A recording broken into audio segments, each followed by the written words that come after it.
இன்றே டவுன்லோட் செய்து உங்கள் ஃபேவரட் ஷோக்களை என்ஜாய் பண்ணுங்க.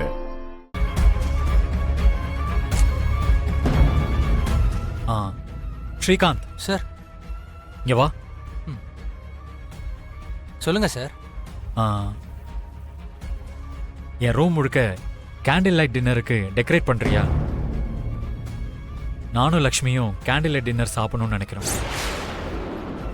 ஓகே சார், நான் பண்ணிடுறேன்.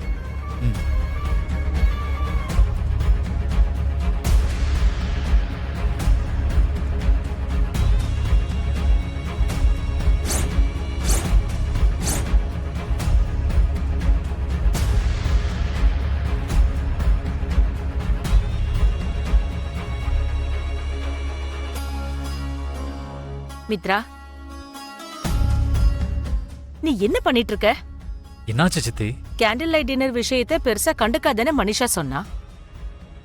ஆனா நீ எதுக்கு லக்ஷ்மி கூட சேர்ந்து டின்னருக்கு போற, லக்ஷ்மி கூட சேர்ந்து டான்ஸ் ஆட போறேன்னு என்னென்னமோ சொல்லிக்கிட்டு இருக்க? நானும் கண்டுக்காம விட்டுறலாம் தான் நினைச்சேன் சித்தி. ஆனா அப்படி பண்றது சரியில்லைன்னு தோணுச்சு. அப்போ மனிஷா சொன்னதை எல்லாம் லைட்டா விட்டுடணும்னு தோணுதா? அப்படி இல்ல சித்தி. நம்ம நடத்தின நாடகத்தால லக்ஷ்மி தேவையில்லாம என்னென்னமோ கற்பனை பண்ணிட்டு இருக்கா.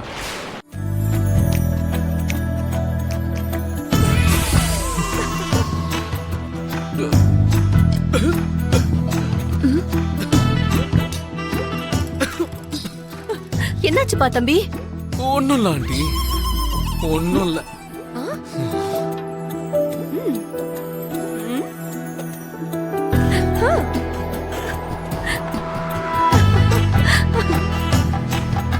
எங்க அண்ணி போடுற காஃபி இதை விட இன்னும் சூப்பரா இருக்கும் தெரியுமா?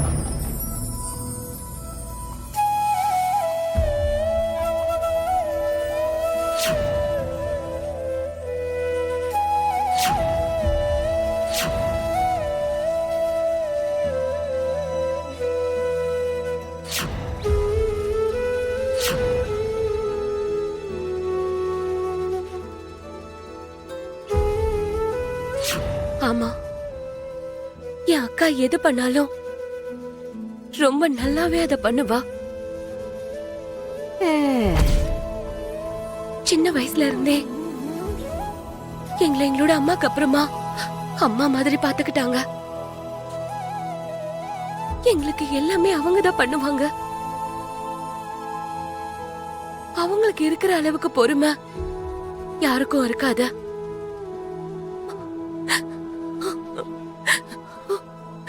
என்னதான் இருந்தாலும் என் அக்கா ரொம்ப கிரேட். சியர்ஸ். இவர் என்ன அப்படியே குடிச்சிட்டாரா?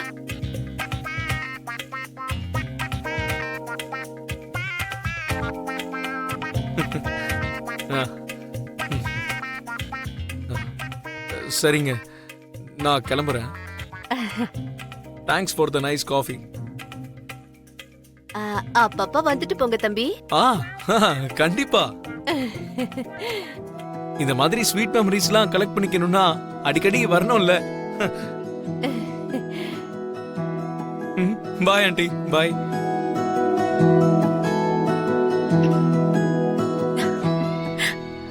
ஸ்வீட் மெமரிஸா? எது ஸ்வீட் மெமரிஸ்னு சொல்றான்?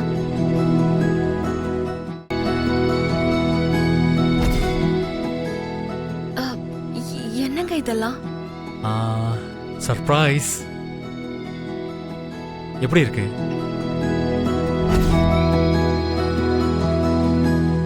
சர்ப்ரைஸ்ங்கிறது ஆச்சரியத்தை உருவாக்குற மாதிரி இருக்கும்னு தெரியும். ஆனா அது இவ்ளோ அழகா இருக்கும்னு எனக்கு தெரியாதா? இவ்வளோ அழகா இருக்குன்னு உனக்கு தோணுன்னு தான். நீ அவ்வளோ கேட்டும் நான் எதுவும் சொல்லலை.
Thank you very much Lakshmi.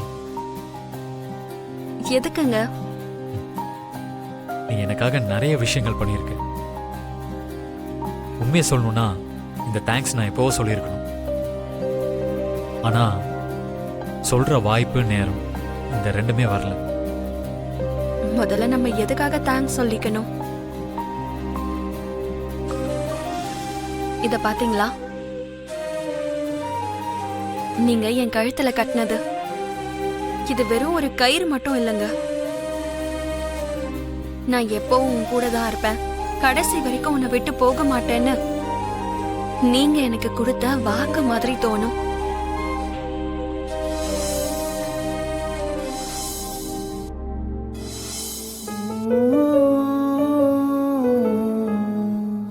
இங்க எல்லாரும் என்ன நினைப்பாங்கன்னு தெரியுமா? இந்த தாலியால 2 பேரும் ஒன்னு சேருவாங்கன்னு. ஆனா எனக்கு மட்டும் 2 இதயங்கள் ஒன்னு சேர்ந்த மாதிரி தோணுது. அப்படி இணைஞ்ச இந்த 2 இதயங்களுக்கு நடுவுல இந்த நன்றி மன்னிப்பு எல்லாம் இருக்கணும்னு நான் எதிர்பார்க்கலங்க. என் உயிரை காப்பாத்திக்கிறதுக்காக நான் உன் கழுத்துல தாலி கட்டினேன். என் அப்பா அம்மாவோட வார்த்தையை மீற முடியாம உன் கழுத்துல கட்டின தாலி அது. நாங்க எல்லாரும் அதை ஒரு சாதாரண கயிறு மாதிரி தான் பார்க்குறோம். ஆனா நீ உன்னோட உயிரா நினைச்சிட்டு இருக்க.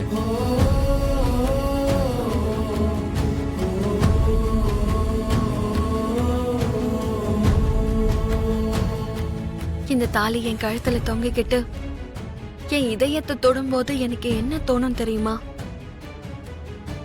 என் இதயத்தோட துடிப்பா நீங்க மாறி நீங்க தான் எனக்கு உயிர் கொடுக்கற மாதிரி தோணும்.